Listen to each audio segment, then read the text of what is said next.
Labas, mano vardas Aina ir šiame video advokatas Egidijus Langys papasakos apie skolų likvidavimą. Sužinosime, kokius pliusus ir minusus šis procesas turi. Papasakosime, ką daryti, kai skolų prevencija ir išieškojimo procesas nesuveikia ir kaip tokiu atveju gali pasitarnauti skolų likvidavimas. Taps aišku, kokių konkrečių žingsnių reikia imtis. Sužinosime, kas tai yra skolos reikalavimo teisės perleidimas arba pardavimas ir kada palankiausia imti šios priemonės. Taip pat paaiškinsime, kada skolos perkelimas kitam asmeniui yra naudingiausias sprendimas kreditoriui ir kada to geriau vengti. Na ir galiausiai paaiškės, ką tai reiškia, kai skola pripažįstama beviltiška. Sužinosime, kada šis pasirinkimas iš tiesų naudingas kreditoriui ir kokių konkrečių dokumentų reikia šiam procesui įgyvendinti. Na, o jei norit sužinoti, kaip galite sutaupyti daugiau laiko, daugiau nervų bei lengviau instruktuoti darbuotojus, atsisakant visų popierinių instrukcijų ir žurnalų, po šiuo video rasite nuorodą.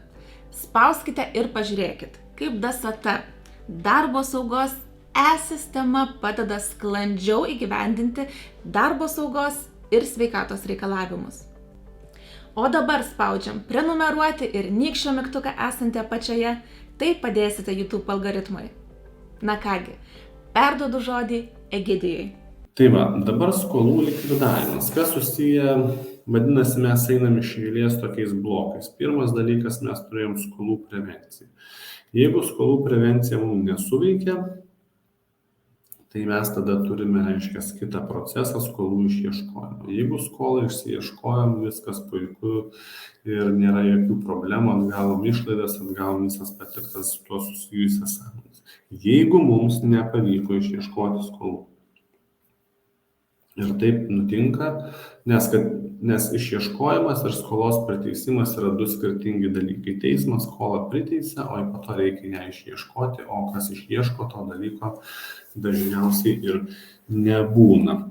Ką išieškoti, nes neturi turto, arba tas turtas yra, bet jis yra įkeistas, arba jis yra areštuotas jau kitų, bet visada, aišku, tada galite prisijungti su savo reikalavimu ir jeigu jūsų reikalavimas bus didesnis negu daugelio tenais, tai jūs proporcingai išieškojus iš parduoto turto gausite daugiau pinigų, o jeigu net ir nedaugiau, tai bet kokie pinigai, kad ir mažesni iš skolos išieškojimo, kai skola yra beviltiška, yra pakankamai gerai. Taigi, skolų likvidavimas. Skolos likviduojamos gali būti keliais būdais. Tai pirmas dalykas, jūs galite skolą įskaityti. Tarkime, jūs esate skolingi, jie jums yra skolingi ir jūs sakote, pasidarome įskaitimą ir skolą susidengia. Ir tą reikėtų padaryti kaip įmanoma greičiau, nes po to kilus, jeigu tarkim būtų iškelta nemokumo byla ir jūs būtumėt skolingas, tai jūs turėtumėte sumokėti, o ta įmonė, kuris skolinga jums, dėja neturėtų mokėti nieko. Tai jeigu sudengimas, po to negalimas yra. Tai jeigu to įskaitymą nepasidarėte anksčiau laiko, tai tada negalėsite tiesiog tuo pasinaudoti. Reikalavimo teisės perleidimas ar pardavimas. Tai jeigu jūs turite kažkokį tai reikalavimą, jūs jį visada galite perleisti arba parduoti. Už kokią sumą jūs tai padarysite, jau čia sunku pasakyti, kiek jūs susitarsite su tuo, kas perka, bet galutiniam rezultate jūs tokį dalyką galite padaryti, tai yra reikalavimo teisės perleidimas. Na, kaip pavyzdys, jūs turite kažkokį tai reikalavimą ten 1000 eurų į bendrovę X ir nusprendžiate, kad jums tiesiog pigiau bus tą reikalavimą parduoti už 500 eurų, negu ten bilinėtis ir nieko negauti. Tai jūs surandate, kas nupirks jūsų skolą, perka už 500 eurų ir jie tada jau tenais toliau eina savo keliu ir išsiieško arba neišsiieško, uždirba arba neuždirba. Tai perleidžiant reikalavimą nereikia informuoti skolininko, nors taip numato kodeksas, bet šiaip mano nuomonė reikėtų,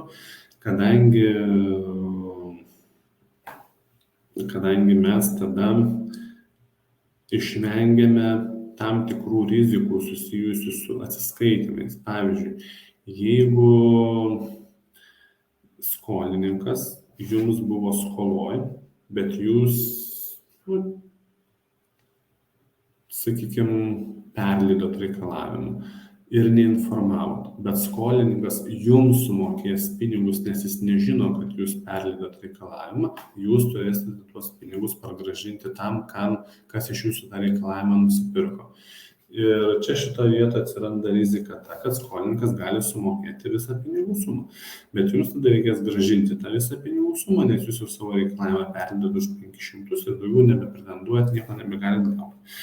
Tai va, tai sakykime, skolos perleidimas arba pardavimas tai yra įprasta praktika, ypatingai, sakykime, bankų sektoriui, kur turi daug skolų ir jie gali tiesiog parduoda tokius paketus skolų išieškojimo bendrovėm. Tai tada viskas pakankamai neblogai tenai pavyksta arba nepavyksta, parduoda už pigiau, o jau kiek ten tos skolų bendrovės išsiieško tų pinigų, tai yra jau jų reikalai, jie patys vertina tuos dalykus, bet tą galima padaryti ir tai yra vienas iš būdų, kaip likviduoti tą skolą ir gauti bent kažkokią minimalią naudą. Jeigu nepavyksta iš viso išieškoti iš skolininkų kažkokių tai pinigų. Tada yra skolos perkėlimas, kuris irgi, sakykime, galimas, bet galbūt mažiau toksai populiarus ir aišku įmoniai labiausiai nenaudingas, tai yra skolų pripažinimas beviltiškomis. Na, tai yra mažiausiai matyt pridėtinės vertės turintis dalykas, aišku, tai mažina pelną, atitinkamai mažina mokėtiną pelno mokestį.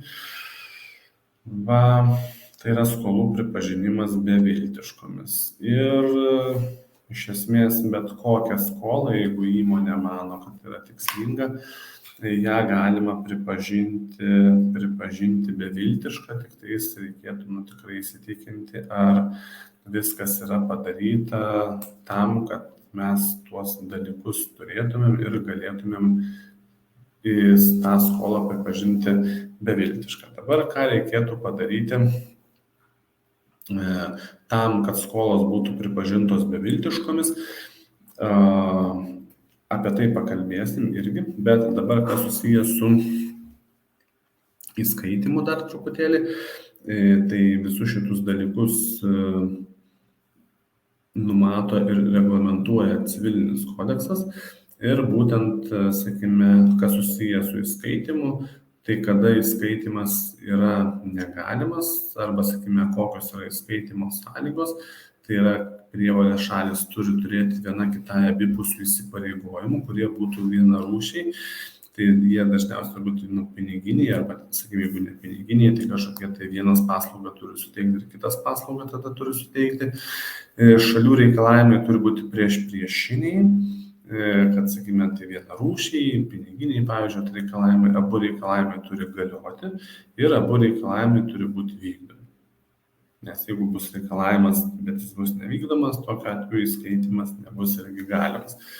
Pareiga įrodyti realiai egzistuojančią reikalavimo teisę, kurios pagrindu buvo atliktas įskaitimas tenka įskaitimą atlikusiai šaliai, tai jeigu jūs, pavyzdžiui, atlikote vienašališkai įskaitimą ir kitos šalies neinformavote, tai jūs turėtumėte tiesiog įrodyti, kokiu būdu jūs tą įskaitimą atlikote ir kaip tas dalykas daromas. Dažniausiai tai būna daroma informuojant, nėra čia ko slėpti ir vengti, tai, sakykime, šitoje vietoje daromas paprastas dalykas, kad per skolų suderinimo aktus išrašoma tiesiog forma, kad mes jums skolingi tiek, jūs mums skolingi tiek ir pasidarome skaitimą.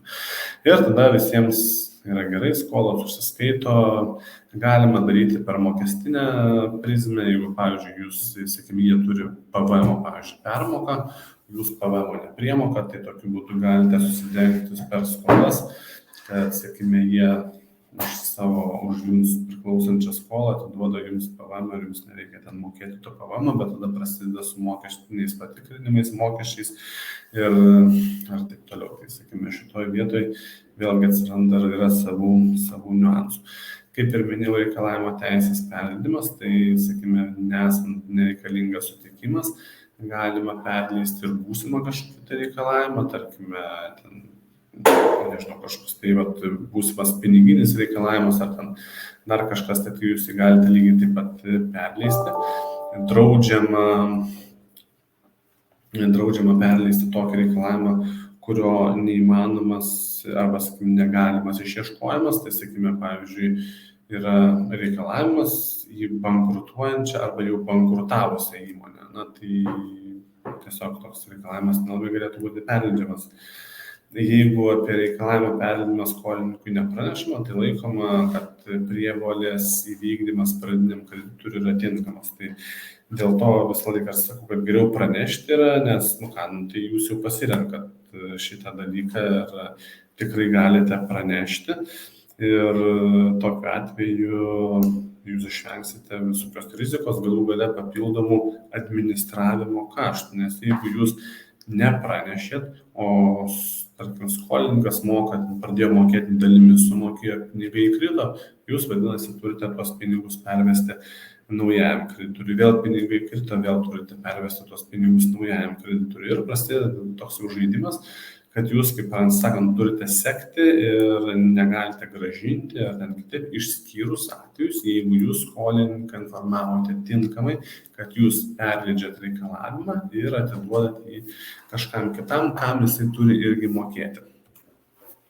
Skolos perkelimas tai yra pasyvios prievolės šalies skolininko pakeitimas kitu asmeniu. Skolos perkelimo atveju pradinė prievolė išlieka, tik skola pagal prievolę perkeliama trečiajam asmeniui, naujajam skolininkui. Tai elgiasi tokiu būdu, sakykime, skolininkas. Jūs kaip savo prievolę perleidot, jūs buvote pirminis kreditorius, po to atsiranda jau tas antras kreditorius. Čia yra pirminis skolininkas ir atsiranda naujasis skolininkas. Skolos perkelimas galimas dviem būdais, kai trečiasis asmuo pagal sutartį su kreditoriumi perima skolininko pareigas ir teisės, ir skolininkas gali sudaryti sutartį su kitu asmeniu ir perduoti jam savo skolą.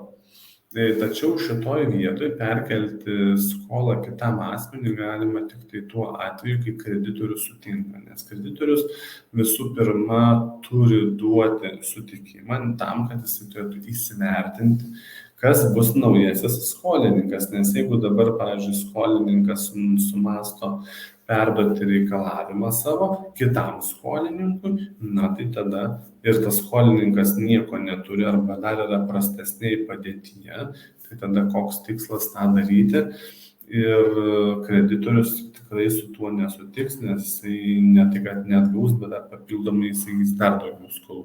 Tai šitoj vietoj tiesiog reikėtų taip pat pasidėlioti, pasižiūrėti ir kreditoriams vengti tokių sutikimų, išskyrus atvejus, jeigu skolininkas arba naujasis skolininkas jums yra labiau priimtinas.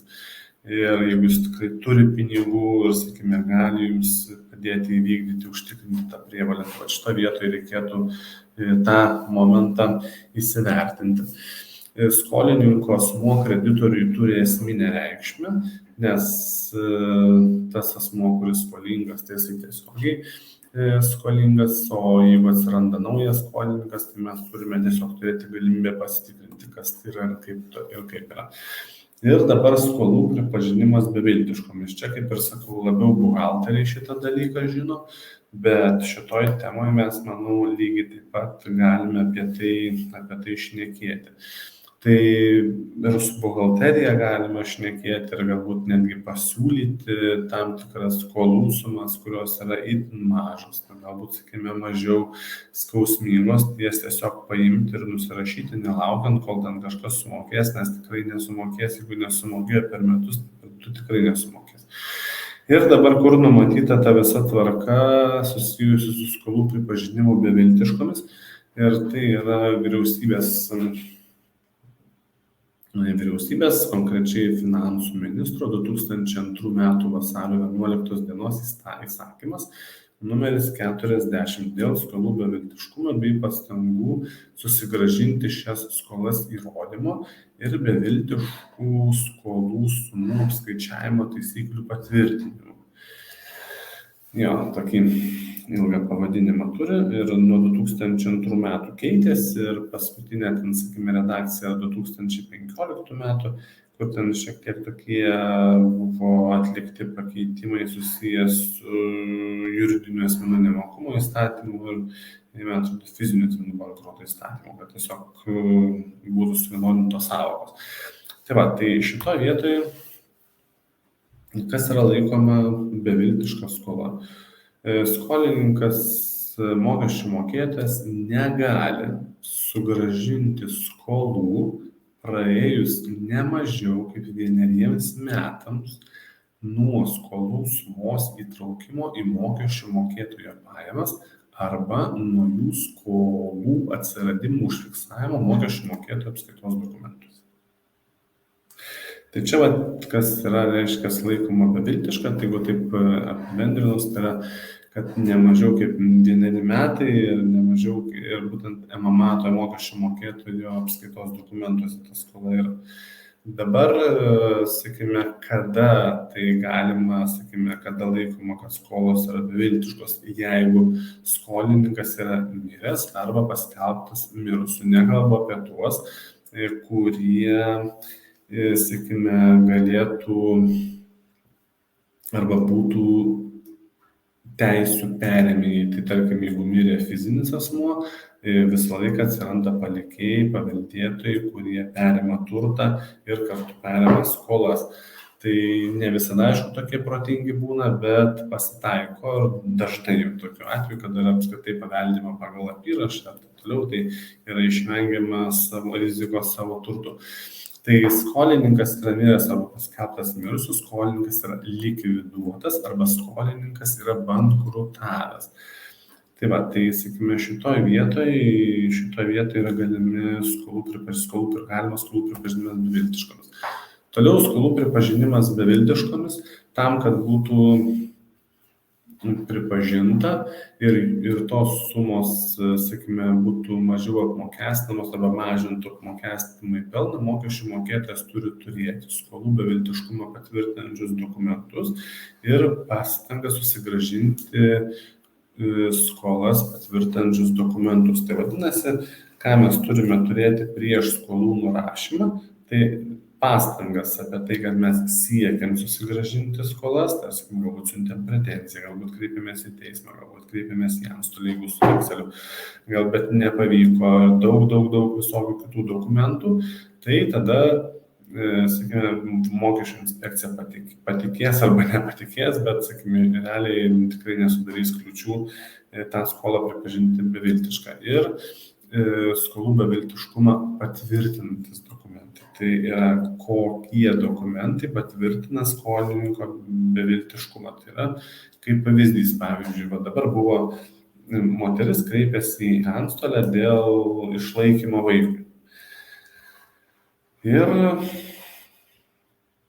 antstolis įvertinęs visas aplinkybes, sako, žmogus neturi nieko, jis niekur nedirba, neturi pastovaus pajamų šaltinio, neturi turto ir taip toliau. Ir tada jūs tokiu pagrindu jau turite dokumentą iš visiškai kitos srities, kad net ir čia, sakykime, turint skolą, tas žmogus yra jums skolingas, bet jeigu jūs ten paklaustų, sakys, o kodėl jūs, pavyzdžiui, nesikreipėte į antstolius ir panašiai, tai bus galima atsakyti, kad antstoliai jau atliko tokį darbą, jau jie patikrino ir šitoje vietoje jie pasakė, kad jis yra nemokus ir, sakykime, mums papildomai gaišti laiko ir, sakykime, tikrai nėra prasmės. Bet kuriuo atveju dokumentai apie skolų beviltiškumą turi būti ir dokumentai apie pastangų dėjimą skolą susigrąžinti yra privalomi. Skolų beviltiškumą įrodantis dokumentai. Pirmas dalykas, mokesčių mokėtojų reikalavimas turėti dokumentus įrodančius skolų beviltiškumą ir pastangas jas susigrąžinti netaikomas. Tai yra, kada mums tų dokumentų nereikia ir panašiai. Tai yra, suma per vieną mokestinį laikotarpį neviršija 300 eurų, nesvarbu ar skolininkai yra fiziniai ar juridiniai asmenys. Ir suma per vieną mokestinį laikotarpį neviršija, sakykime, 1000 eurų ir čia yra išskirta už ką. Tai yra skolos susidarę dėl pervežimo paslaugų arba, sakykime, privaloma tvarka suteiktų deportuojamiems keleiviams. Tai vat, dabar su imigrantais buvo ne vienas atvejis, kai jie būdavo vežami ir panašiai. Tai, sakykime, šitoje vietoje galėtų būti irgi, sakykime, taikoma ir pakankamai galima būtų nerinkti tų dokumentų, jeigu su mumis kažkas neatsiskaitė už šitas paslaugas. Ir tai dažniausiai būna valstybė, nes jie užsako migrantų deportavimą. Tai čia, sakykime, valstybė arba valstybės dukterinės įmonės. Ir būtent jeigu iki 300 eurų, tai tada kažkokių tai labai didelių tenai dokumentų rinkti nereikia, nebent pretenziją kažkokią esate išleidę, tai to užtektų. Skolų beviltiškumą įrodantis dokumentai. Jeigu mokesčių mokėtojas negali susigrąžinti skolų praėjus daugiau kaip 1 metams nuo skolų sumos įtraukimo į mokesčių mokėtojų pajamas dokumentų, įrodančių skolų beviltiškumą ir pastangas, priklauso nuo skolos dydžio. Vieni dokumentai yra reikalingi, jeigu skola neviršia 3000 eurų, kiti dokumentai reikalingi, jeigu skola yra nuo 3000 iki 30 000. Ir dar vieni dokumentai, kita dokumentų grupė, skolų suma virš 30 000. Kiekviena suma,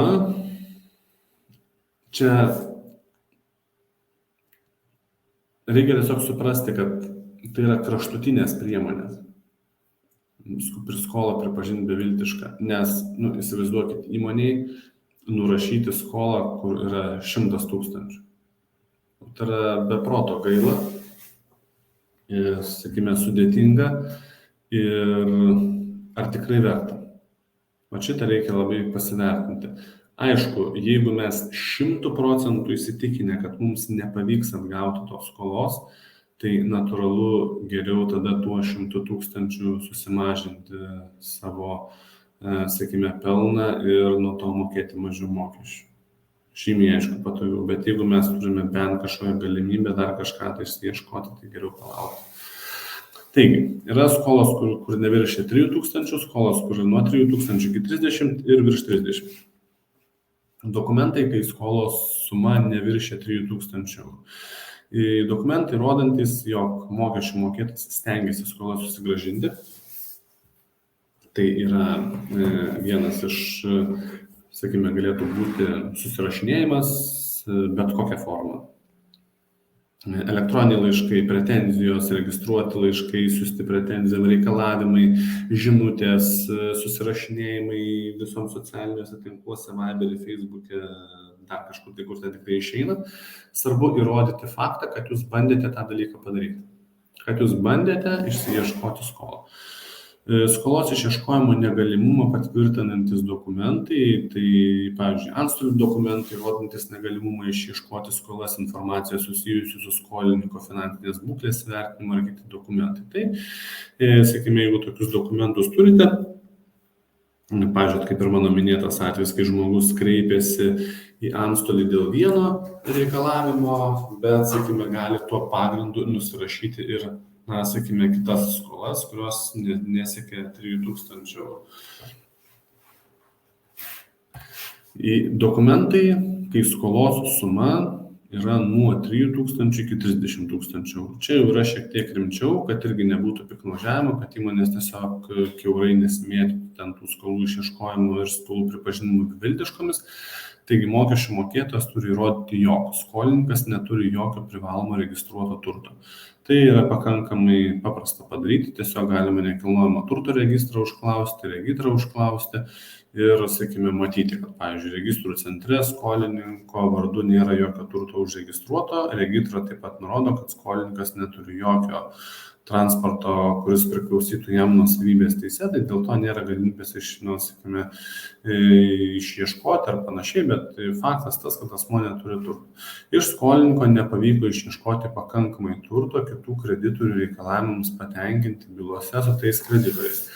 Tai gali būti, pavyzdžiui, sakykime, antstolio pažyma, nebūtinai jūs ją gausite, gali kažkas, tarkime, įmonė X skolinga A, B, C ir D kreditoriam. A kreditorius jau kreipėsi į teismą, o B kreditorius, sakykime, jau gavo iš antstolio pažymą apie tai, kad išieškoti negalima, o C kreditorius tada sako, na, va, štai yra toks teismo sprendimas, yra tokia pažyma iš antstolio, kad išieškojimas negalimas, tai duokit ir man ją, ir aš tada tuo pagrindu galėsiu nusirašyti. Aišku, niekas negarantuoja, kad jums jie duos, bet jeigu tokį dokumentą turit arba patys jau jį susigeneravote, sakykime, ir gavote iš antstolių, kad skolos išieškojimas yra negalimas, tai tokį dokumentą turėkite ir to užteks.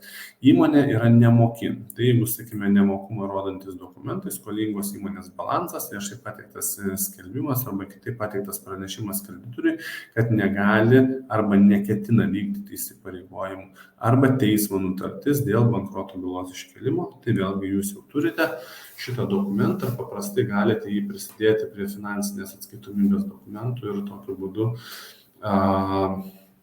skolą pripažinti beviltišką ir ją nusirašyti. Tai visus šitus dokumentus jūs turite turėti, nes jeigu vėliau, sakykime, gali jų pareikalauti mokesčių inspekcija ir, sakykime, šitą atlikdama patikrinimą. Dokumentai, kai skolos suma viršyja 30 000 eurų, kada jūs galite tokią skolą pripažinti beviltišką. Tai jau turi būti, bet kuriuo atveju nebeužtenka ten, sakykime, kažkokių tai pretenzijų parašymų ir taip toliau. Turi būti įsiteisęs Lietuvos arba užsienio šalies teismo sprendimas, nuosprendis arba nutartis. Sprendimams prilyginami teismų įsakymai, priimami bylose dėl piniginių reikalavimų.